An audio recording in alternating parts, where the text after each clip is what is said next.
Chris speaks here today with Mark Lewis, who is a Libertarian candidate for House Seat 105, facing incumbent Chip Brown, I believe.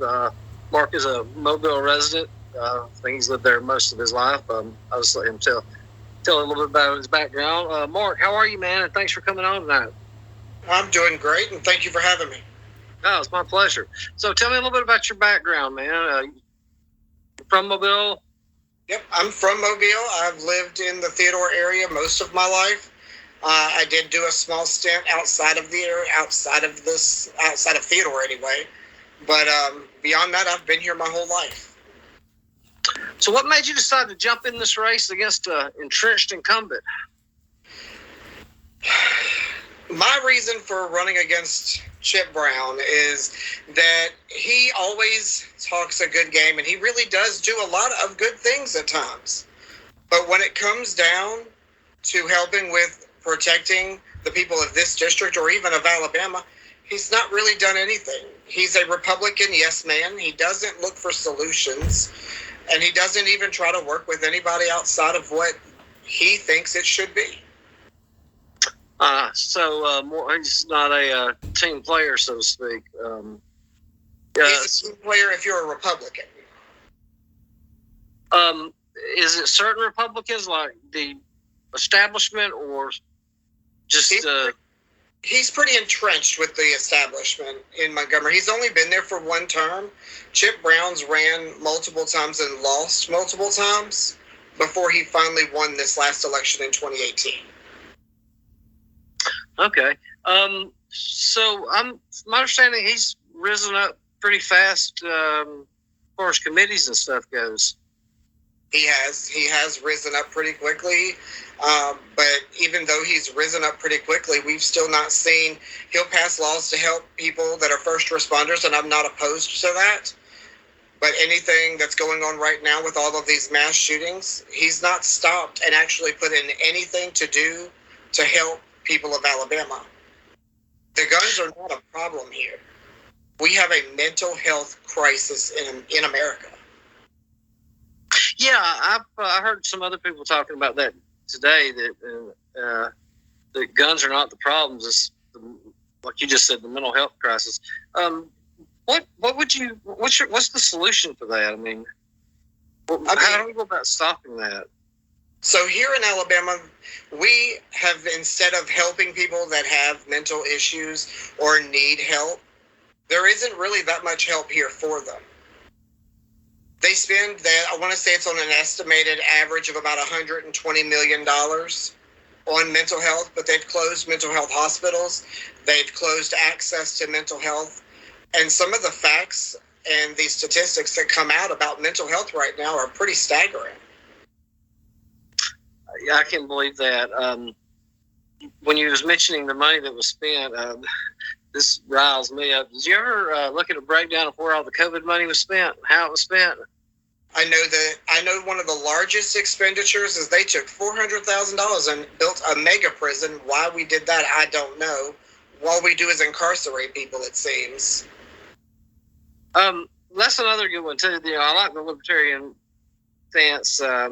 At least ones I've talked to, is our judicial system is broke. It's created a revolving door. We're putting nonviolent people in prison for even heavy drug charges. If somebody gets caught with so much cocaine, they're sent to prison for 15 years, which I think is just a stupid thing. We could have that person paying their debt to society a different way than that, than housing and feeding them, and then just creating a revolving door for them to come back. What are your answers for our judicial system, or trying to depopulate the people who really don't need to be in there? So when you're wanting to talk about the judicial system and all the laws that are on the books, I mean, the fact that we arrest more people than any other nation on earth should tell us that we have a problem.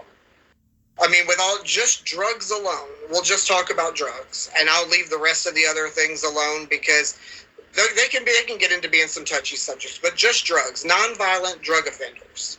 Mm-hmm. If we just stopped putting them in prison, and these people need help. I mean, they're addicted to a substance, and if you've not ever been addicted to a substance or ever had somebody help you, like a doctor that gets you into those situations, you don't know what that is like. And people need help. I mean, it's not a matter of locking them up. That's not going to fix the problem. No. I know so many people who have, had to plead guilty to a felony and just about runs their life because, you get caught. And they got caught with an 8-ball of cocaine or an 8-ball of meth and was a non-violent offender, not a stealer, thief or anything like that. Just somebody decided one night, hey, I want to have a little fun. End up, turning out for the worse for them now. And that's something I'm like, hey, something's got to be done to correct this right here. It's the same thing with I loved one of y'all's memes that gay married couples should be taking their pot plant with their AR-15. That is a pretty accurate depiction of what a libertarian would think, because I mean, in America, everybody should be treated the same. It doesn't matter who they are.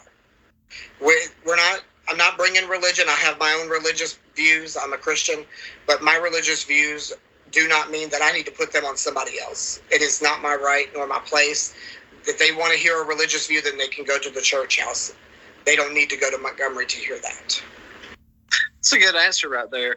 Speaking of, why, in your opinion, is it taking so long for us to, and we're still not even there yet, just to totally decriminalize marijuana? I mean, it's like, God, this is the least harmful substance that has so many benefits to it that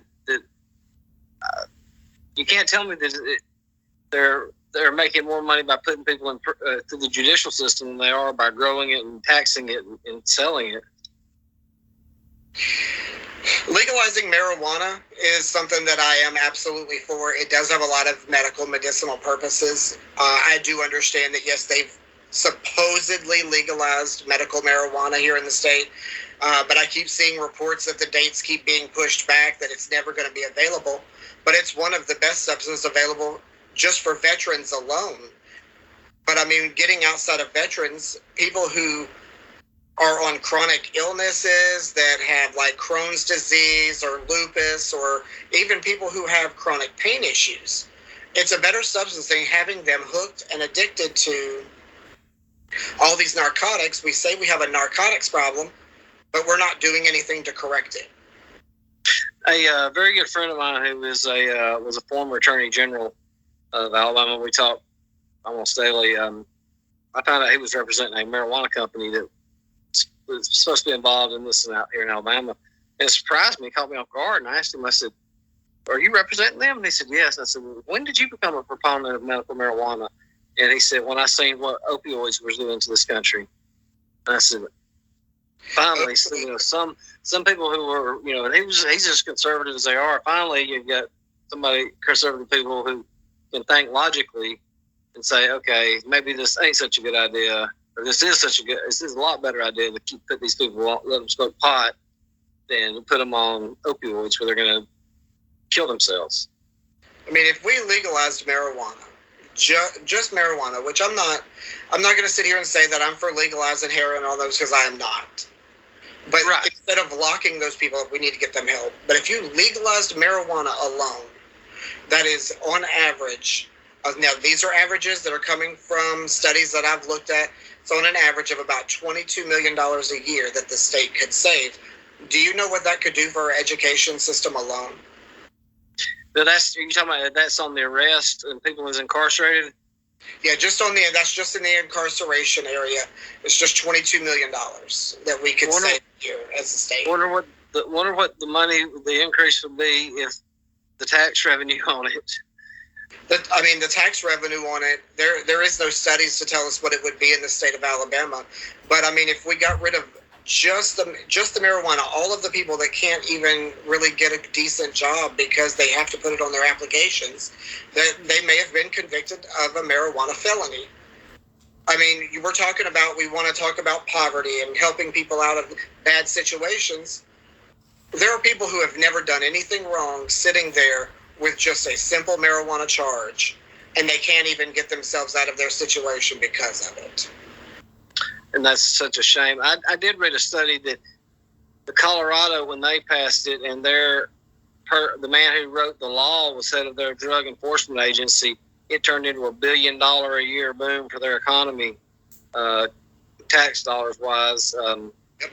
That can go along here. What I'm worried about is when it gets to Montgomery, there's so many. We have the 15th largest bureaucracy in the nation, and we're dead last in everything. Yeah. I mean, we have a Republican. There's a Republican trifecta. Why can't they get anything done down there? I have no idea why they can't get anything done, because they own everything. And even when they're passing laws, we've all seen the videos to where they silence even the Democrats who are actually in the minority. They won't even let them speak out against the bill on the floor of the House. So, I mean, it doesn't, I don't understand how they can't get anything done at all. I mean, you've got the majority, you've got a super majority, you could do just about anything you want, but nothing's been done. Nothing. I mean, they can't pass a single bill down there. I mean, they got locked. And don't get me wrong, I'm for constitutional carry, but they was locked up on there the first 6 weeks of the session. I'm like, this should be something that was done and over with. That should have been easy to pass, especially the Republicans say that they're for gun rights, but here we are. We've still got things in Alabama that are restricted. I mean, why are we restricting ownership of a weapon that the Constitution gives us the right to own? Exactly. I mean, nowhere does it say which type or what kind.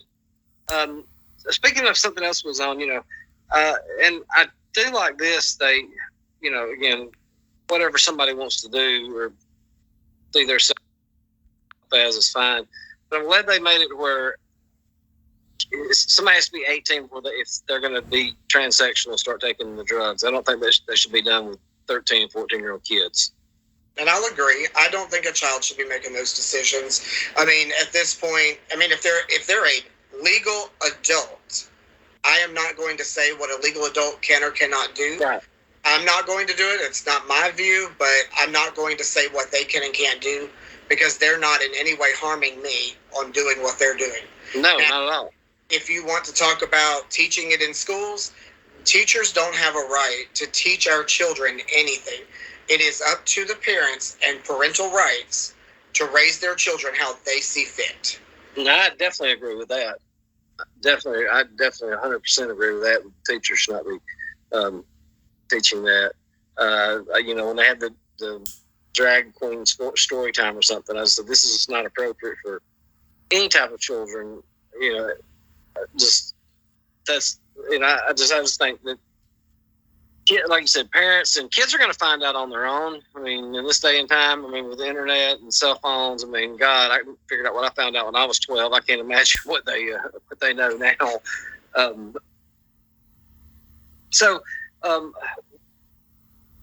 Have you heard about the hidden tax? We talked about that. We have talked about that a little bit. Yeah, I've seen it around. I'm not exactly sure why they would allow that. I'm not sure why the legislature is even allowing it. I mean, every one of the sitting Republicans had a duty to do. They could have sent that money back to the taxpayers to help with these rates, but they're not even doing that. They're just continuing to spend that money, and that money is only going to be spent in an area in North Alabama. That does not affect my district, and why Chip Brown has not stood up and done something about that, I would like to know myself. And they're also up under the TVA, which then the whole question was, we've got, we have the gas tax, we have enough taxes revenue coming in Alabama. If we've got the 15th largest bureaucracy, we've got enough tax revenue coming in to fix things. The only thing I can come up with is corruption and incompetence is what's going on with our legislators. There is a lot of corruption in Montgomery. The only issue is that we may have one of the most corrupt states. We could even go as far as the United States with the politicians that are down there that are entrenched, been there for 30 and 40 years. But the only issue that we have there is that why do we keep putting them back in those positions and we're not stopping it? I've wondered that too. Whenever a politician like when President Biden was running and he was touting his experience. I'm like, you're part of the problem. You've been inside Washington now for 50 years, and now you're going to suddenly you're going to change the message, the message you started. I don't get why. I guess they just people. I hate to say this, but I don't think our voters educate themselves enough to really know what issues are going on. One of the biggest issues in the state, and this is not just Alabama, but it is a big issue here, is that we have a thing called straight party voting. Allowing people to do straight party voting allows them to go ahead and select a party to vote for, and the rest of the ballot doesn't matter. Sometimes that creates issues when you have amendments and things at the bottom that aren't even touched. They don't fill it in. They don't even get counted for those because of that. That is true. I didn't even think about the amendments down there at the bottom. I would like to see, of course, it'd take a constitutional amendment. We've already got the longest one. But I'm tired of seeing, should we have a hog tax on farms down in Pickens County? Let Pickens County decide on that. That should not be up to me in Blount County or somebody in Walker County to decide what's going on there. And I agree 100%. People in Mobile are not going to care what's going on in Walker County, whether it be in Enterprise, the city, whether it be in Birmingham. People in Mobile want to know what's going to happen here, what are they going to do, and how is that going to affect their life. They're not worried about the politicians in Montgomery, except for when they start trying to tell them how to live their life. So the Libertarian parties did really well this year. I think you've got 69 candidates on the ballot, including Dr. Jimmy Blake, former Birmingham City Councilman, ran for the Senate in 96. Yeah, we've got 69 candidates across the ballot. And I've noticed that, which I think is very smart, and I'm glad you did it, because it seems like most of the people I talk to, there's no Democrat running, so a Libertarian has stepped up to run in their place. And Rush Limbaugh, I remember him saying one time, nobody, Democrat versus Democrat or Republican versus Republican, should go unopposed in an election. Somebody should always have an opponent. And but I agree with Rush 100% on that. Even in the primary, somebody should have an opponent. I mean, somebody should have to answer to the voters. They should always answer to the voters. Now, I'm not a fan of the primary system. I mean, the state's flipping the bill for those. This two-party system, they're not paying for that. The taxpayer dollars are going for that. The Libertarian Party, they don't do that. We elect our candidates at the convention. In some of the cases this year, that's not. The executive committee also has that power to do it inside the Libertarian Party. And so the state of Alabama and the taxpayers have not funded anything to do with the candidates that were selected for the Libertarian Party. So you think that the executive committee or the Democrat and Republican Party should be selecting the candidates? I think the Democratic and Republican Party, if they want to have a primary, I think that they should be flipping the bill for it. I don't think the taxpayers should be paying that bill. Okay, I understand now. Yeah, I agree with that too. Yeah, the taxpayers shouldn't be having to pay for a party primary. Yeah, and then you got a runoff they got to pay for too. Yeah, okay. So, how did the Republican Party? I mean, how did the Libertarian Party gain so much strength in this cycle here in Alabama? I think the Libertarian Party is gaining strength, not just in this cycle, but in previous years. I mean, if you look over just even the national stage, they're gaining ground because they're literally looking at the Democrats and the Republicans and going, "What's the difference? They're both big government. I want to tell you how to live your life and tell you what you can and can't do." They're the same thing. The only thing that's changing is literally the color. Still, I think one of the greatest politicians ever. I've read so many books about him. George Wallace once said, "There's not a dime's worth of difference between the two political parties." I didn't know what he meant at the time because I was a kid when I was reading the book. But now I know exactly what he meant. They're both sold out to special interests. It just depends on which one they're sold out to. They are sold out to special interest up and down the ballot, even in the states. But when you try to take them on, they have taken the system and they've changed the rules and they've created rules to make it almost impossible for any regular citizen in the states to actually try to make them answer for what they're doing. I mean, to me, it looks like, which, call me crazy, you should just be able to go down there and pay your qualifying fee and sign up to run. You should, if I wanted to run on the communist ticket, I shouldn't have to have 58,000 signatures just to get on the ballot. I should just be able to pay my 15,000 or whatever it is for office and be able to run for that position. I think that if you're going to be able, if you're old enough to vote, you're old enough to drink, you're old enough to do all these things, yet they're still limiting your view and who you can select to put into office. They're still telling you what you can and can't do from anything you're doing, including who can and can't run for office. I mean, it's a rigged system in reality. And then you get a third party on the ballot and people go, well, I've got to pick between the lesser of two evils. No, you have a third option, and it's time that you start selecting it.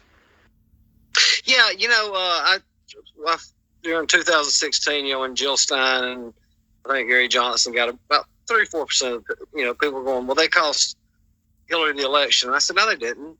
And I said, if you want to go by that logic, I said, Gary Johnson's voters would have went to Trump and Jill Stein would have went to Hillary. She still would have won. I said, but those people were so disenfranchised, they just wouldn't have voted. You can't just assume they're going to one ticket. And while we're on that, I was asking about the Libertarian Party a while ago. Most Republicans that I talk to will say that they're Libertarian first and then they're Republican. And I voted for Ron Paul in 2008, 2012.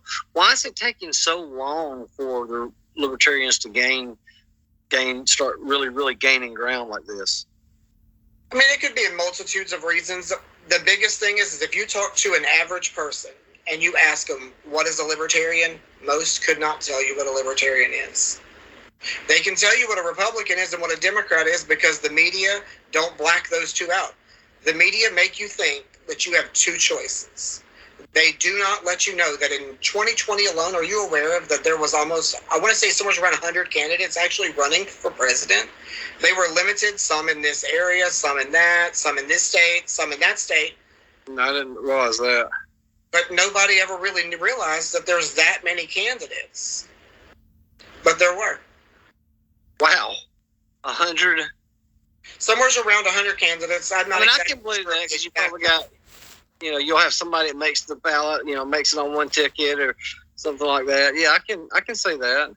I actually asked him something that's funny, and I don't mean to poke fun at him because I would have been caught off guard too. But remember 2016 when they asked Gary Johnson about Aleppo, and he said, "What's a Aleppo?"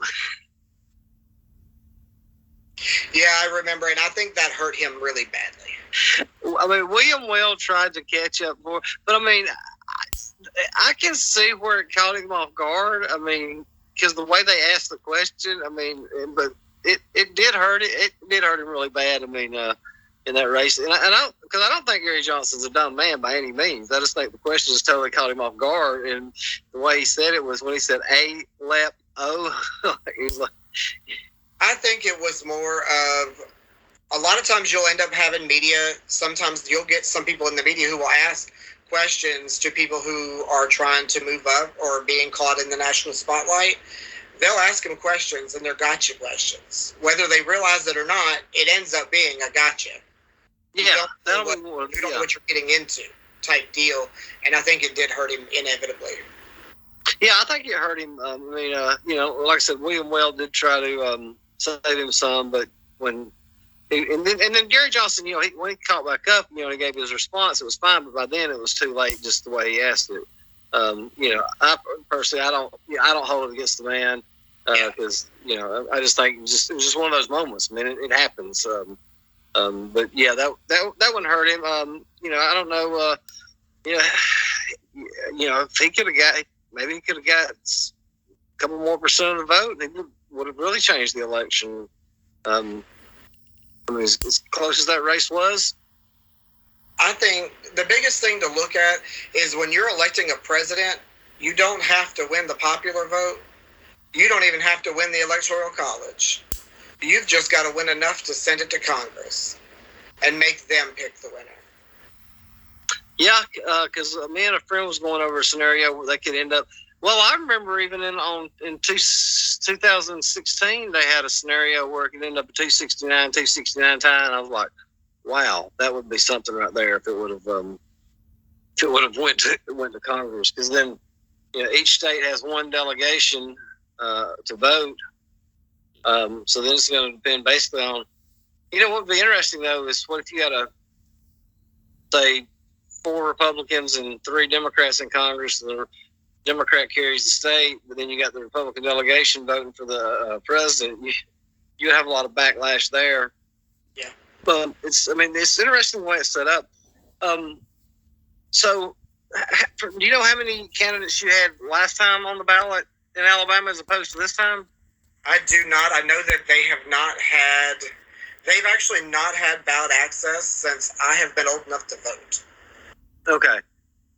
John Sophocleous, I think he's running for the U.S. Senate. He was the last person, big name that I really remember running. I believe he ran against Siegelman and Riley, and that's been 20 years ago. Yeah. I'm not sure. Dr. Blake, do you know how old Dr. Blake is? I do not know how old they are. Okay. So I know it's been, it's been almost 30 years since Dr. Blake was on the city council, so I figured he may be getting up there. I would like to talk to Dr. Blake if I can get in touch with him. I'll look for him on Twitter, and I'll search about it on Facebook. I'm actually enjoying talking to the Libertarian candidates because us, the main media, they're just going to be focused on 3 or 4 people. Like somebody called me the alternative media the other day and was like, and I still hate being considered part of the media because they are vultures. I mean, they are the enemies of the state. But I try to give, when I first started doing this, the big people would talk to me. And then I started getting more and more and more and more. And then I'm interviewing, people who are running for governor, Congress, and so on. So every time now that the smaller candidates reach out to me, man, I jump on it immediately because I want to help the little guy out because you're fighting an uphill battle now. It is an uphill battle because when you're a small candidate on a third party, you're going to have to figure out ways to make it work because you're fighting money, you're fighting lobbyists, you're going to fight big corporate donors, especially with the Republican Party. They're full of big corporate donors. Oh yeah, and I can look down there and tell you who the top 5 or 6 are going to be on each one of them, and and it's the same ones. I mean, it's almost like they handpick the candidates they want, and they, and that's what they do. Will the Libertarian Party ever be seen as an equal to the Democrat or Republicans, or be held up to where they are, a third party garnering, say, like a Ross Perot did, 20% in elections and electing some people to governorships and House seats? I think that they can. And overall, when you start looking at it, you got Republicans who say they're a libertarian first, yet then they go in there and they take these oaths and they sit there and they do the exact opposite. They create a bureaucracy that, like you've stated, is incredibly huge. They make it almost impossible to do things. They make it impossible almost to own a business, like an actual productive business that you don't have to go through them to do it. And, I've noticed too, if you go on our, this American Civil, I forgot what it was, ratings, but they had some Republicans down there, and they might as well just call them liberals, which is fine. But they had John Rogers. He had a higher conservative rating than many of them. Not like John Rogers; he's a friend of mine. But if John Rogers has a higher conservative rating than you, then we have a problem. But see, that's what I try to explain to somebody else. I said, libertarians are not just all conservative. I said, there's a lot of things they're liberal on that you're not understanding. I said, this is a party that goes on both really libertarian, liberty for each person. Everybody, the Libertarian Party literally takes it that every single person, no matter what their view is, everybody should be equal. And under the United States Constitution, that's exactly how it should be viewed. Now, I've asked a few people this, a few Libertarian candidates. Where do they? And I think they said the party still supports it, but but there's kind of divided on the issue of abortion. I mean, who gets the liberty there, the mother or the child?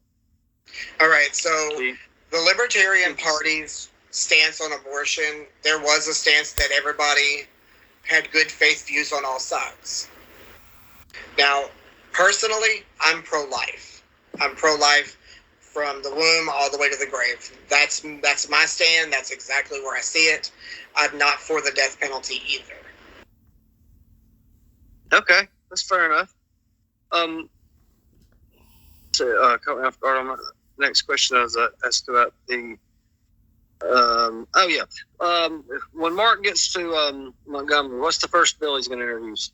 So if I got to Montgomery, the first thing I would do is undo the gas tax hike that the Republicans put into effect. That'd be the first bill that I would introduce, because that's one of the ones that's hurting Americans and hurting Alabamians the most.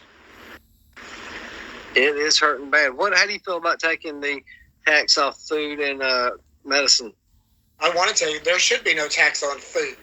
That right there to me is absolutely ridiculous that you're going to tax the one thing that each and every one of us need.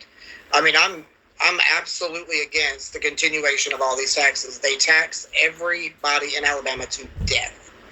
The only thing that we have the lowest in the nation on taxes is going to be property tax. Everything else is not nowhere near. We're top 10 in gas tax. I know that for a fact right off the top of my head. There is a representative, I think her name is Debbie Wood. I want to say her name. She passed a tax, and I tried to call her out on Twitter on it. You see these kids today, they have these notches in their eyebrows or whatever. I mean, it's like you take your own shear and do that. But I guess it's something to do with some cosmetology. She voted to put a $650 a year tax and a $250 a year license to be able to do that. I mean, that's just killing a small business owner. It does. Those type of taxes, then you get into the licensing that's required for massage therapy as an example. It's absolutely ridiculous. These are people who went to school to do these things, and now you're going to penalize them, and a lot of them can never even own their own small business because of all of the licenses requirements and all of the bureaucracy that they have to crawl through. I mean, we've not even got any taxes like, which we're doing away with it, but a gun permit tax, driver's license, your car tag. I mean, these are all hidden taxes that we're having to pay, whether you want to, however you want to call it. I mean, it's a tax. But I mean, with all of the money that the state takes in, I would be more prone to ask, I want to know what are they doing with it? Because they say that they raised the gas tax to fix these roads. I'm surely 4 years later not seeing it. Well, I started going back and researching, and I wanted to know what happened to the first bit of crowd of money. It was either, I think it was 19 million, but it could have been 1.9 money that came up missing. And then they had $4 billion that was set aside to build the prisons. Well, then all of a sudden that money came up missing. And then now they're using the other crowd of money to build the prison. Well, what happened to the original money? Where's all this money going to, and who's answering for it? That's the thing, though. When you have a government that they answer to nobody, they actually get to investigate themselves. It's like putting a blindfold and letting a blind person actually try to investigate and read a piece of paper. I have figured this out since I've been doing this and talking to people and the different sources I have. It's like they're all in on it together, and they're just waiting on somebody to put the knife in the other person's back, and they take the fall for it. Yeah, I don't think that's going to happen, especially because some of this money's been missing for years. Oh, yeah. I don't know if you're old enough to remember when Larry Langford was mayor of Birmingham, but they passed this $1 billion tax almost to build the Dome Stadium. They was going to put it out there by the racetrack. I mean, it was going to be a perfect spot to put this Dome Stadium. I mean, by the racetrack, you're going to have those little slot machines there. I mean, there's going to be restaurants, everything. That was going to be the perfect place to do it. Well, they had the money raised. They had the $1 billion. I remember Larry telling them out there they got convicted. You got the money. You got the money. Go and build the stadium. Well, all of a sudden, just the money's just not there anymore. So I asked one of the councilmen I'm very good friends with. I said, I'm going to call his name. I said, what happened to that $1 billion? He said, that was monies that was set aside for the project.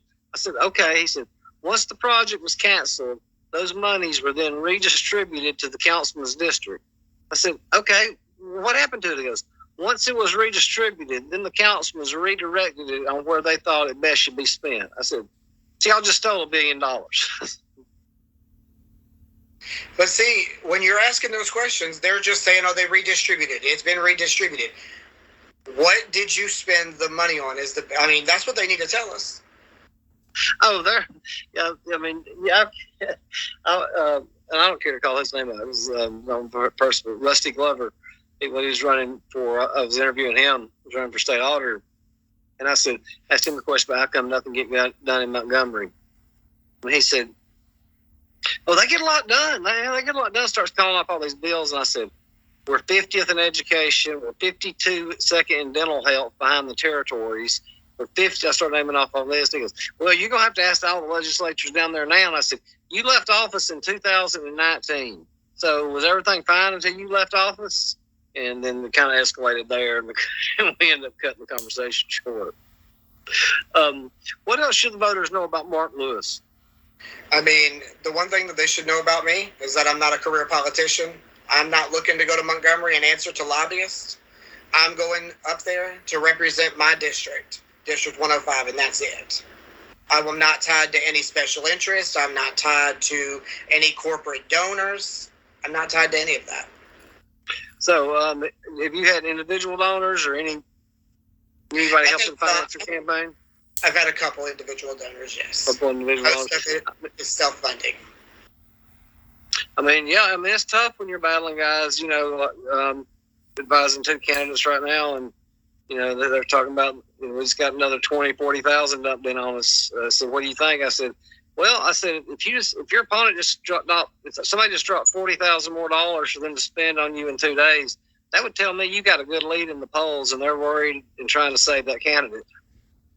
Yeah, that just sounds like, and that's what Montgomery does, and that's what, like with the guy that I'm running against, Chip Brown, we know he has money. I mean, he had money before he went to Montgomery. We know this. But now he's sitting there, and the Republican Party, just like the Democratic Party, as soon as that chest is empty, they'll refill it to spend it again.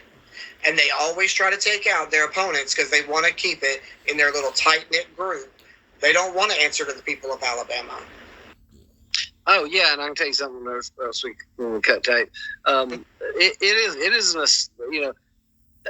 was, there's political machines that run each state.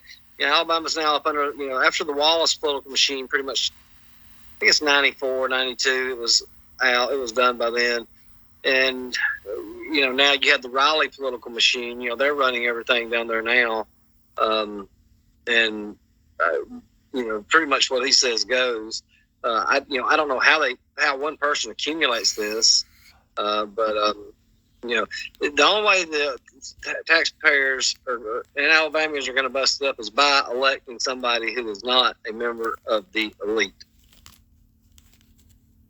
That is correct. One of the biggest things that we keep going back to is that we keep complaining that nothing's changing, nothing's getting done, nothing's getting any better. Then why do you keep putting the exact same people back in Montgomery, in Washington, or anywhere else in this country? And I guarantee you, if she was to live and could be and was able, and if it was allowed, Kay Ivey would run a third term in 4 years if she was able to run. I'm sure she would. I mean, at this point, her baby was that gas tax. They've got it in, they passed it. Now the gas prices are through the roof, and they're not even willing to help people in Alabama. They do not pay attention to the people in Alabama. They don't answer to the people in Alabama. I mean, by the looks of the Republican primary that they did, they had 9 candidates. Ivy got over 51%. And people seem to have a short-term memory to remember some of those taxes, she's put them on you. Yeah, I think she got 57%, didn't she? I don't know the exact number. I just know that she escaped without even having to do a runoff with, I think it was 9 candidates? There was 9 candidates. And see, there was the poll right before the primary, they showed her but she was going to be forced into a runoff. According to these polls, they had her at 40%. And one of my sources inside her campaign, I said, she in trouble being forced into a runoff? And he said, nah, she's fine. He said, our internal polls have her around 55%. And that's where they ended up. They were pretty accurate.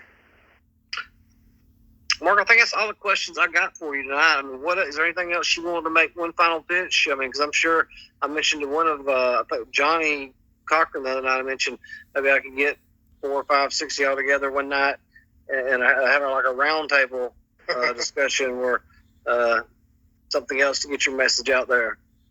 You're trying to get 5 or 6 libertarians to all have the same conversation? No, we all have different views on how to get to it, but we all agree that government's not the answer. Now, the biggest thing that we haven't talked about that I want to bring up is education. Okay, sure. It's a real big point for me because in this state, we do have the worst education in the nation. And if it's not number 50, it's real close.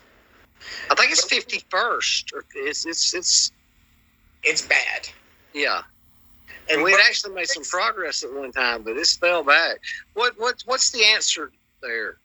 I mean, first off, we need to stop letting these school board members in Montgomery let them make too many decisions. We need to start using a voucher program, get these kids out of these public schools, let the parents have a choice. Let the parents choose. Do they want to send them to a public school? That's fine. If you don't, then give them that money and let them send them to where they want them to go. Am I saying to let them go just anywhere? No. I'm talking about letting them go to certified schools so that we can actually help our students. Because are you aware that almost 25% of students that go to college from the state of Alabama, they all have to do remedial classes? That would not surprise me at all, because I had to do remedial math and remedial English when I went. And see, the other part that's even worse than that is that only 25% of the people in this state actually have a college degree. So I didn't know it was that high now. But we're teaching to a degree. It's right in that ballpark, right at about 24, 25%. But we're teaching to go to get a degree. Most people aren't doing it. We don't even offer them a right to learn a trade. But that's what I was fixing to ask too. We have the 64, I think it was the 1964 Trade School and Junior College Act, Governor Wallace signed. We have probably the greatest system set up for trade schools and junior colleges. Why aren't they not pushing more students in high school that they know we're not going to go to college? Can't think about going to college. Going and learning how to be a plumber or electrician and making $75,000 a year. I mean, that's a good question, because that's something that I really think that needs to be changed.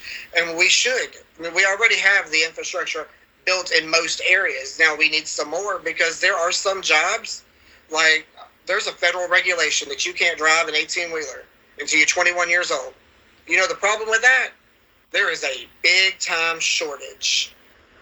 Oh yeah. What they're doing to fix that? Nothing. We're not teaching these kids how to drive these things. These are ready to go jobs, and they're needed. I mean, yeah, if you're 18, I mean, I don't see what's the difference between why you'd have to be wait to 21. I mean, if you can go to war, you should be able to drive a truck. You can drive them in the Army. My view is this: if you can go to war and fight for your country, then you should be able to do anything that you want. You are considered an adult, and you should be able to drink, smoke, do whatever you want, because you're an adult. Yeah, I don't understand where these 21, get to. If you're either you're adult at 18 or you're adult at 21, Yeah, there's no middle ground there. Ah, shit.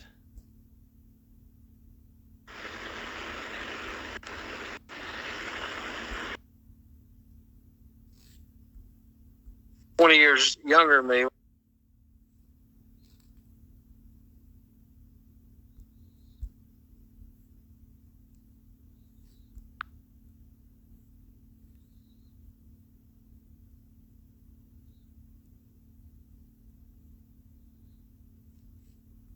It gives them it just gives 20 years younger than me when he was in his 20s.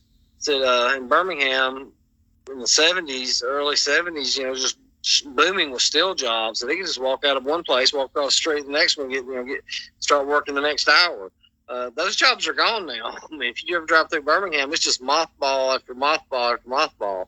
So, I mean, the trade school would seem to be where to push or at least encourage or strongly nudge these kids to, hey, you need to look into this, because, you don't want to be working at McDonald's for the rest of your life. Not that there's anything wrong with working at McDonald's. I mean, I'm not criticizing anybody for having for going to work, but you do a lot better working with a trade. Correct, and it gives them it just gives them an overall better part of life. I mean, they always want to do war on poverty, war on drugs. It's a war on something, but it's definitely, the war on poverty has not gotten not one single person out of poverty. But if we could use our education system, and if we used it correctly, that could get people out of poverty. You're exactly right on that, because it was something. I interviewed Chris Woods, who ran for mayor of Birmingham last year, and he was wanting to do a trade school again where kids were taught two trades. And I got to thinking about it, because poverty and crime and poverty are tied together. So if you get these kids where they have a job as an electrician or a plumber and they're making $35 an hour, they're not going to be getting in as much trouble as what they are, working for $6.50 or whatever the minimum wage is at Jack's now.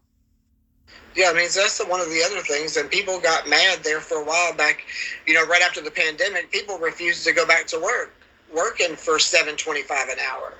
I mean, you can't be mad at people for not wanting to work for those wages. You can't even pay a power bill with those wages anymore, thanks to the legislature here in Alabama.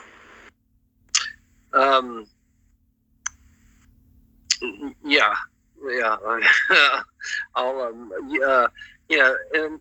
what is Libertarian, by the way, that got me thinking views on minimum wage? I mean, obviously, we've seen what happened with the stimulus checks, and, people's raised the wages, and every time you go, there's everything's 70, 80 cents higher. Our economy just didn't seem like it wasn't ready for that kind of shock. I mean, we need, I'm not saying we don't need a raise in the minimum wage, but because I don't think there has been one in 15 or 16 years, but what's their view on it? How should it be done, or what should should there be a minimum wage? Should there not be a minimum wage? I mean, it shouldn't be the politician's place to set and state what a minimum wage is. I mean, it should be, you let that person walk into that job and you tell them what you're willing to work for. Either they're going to pay you or they're not. I understand. You have a choice to fight for what you want. Instead, we put a label on it, and so everybody thinks, well, this is what I'm going to get paid to work at McDonald's.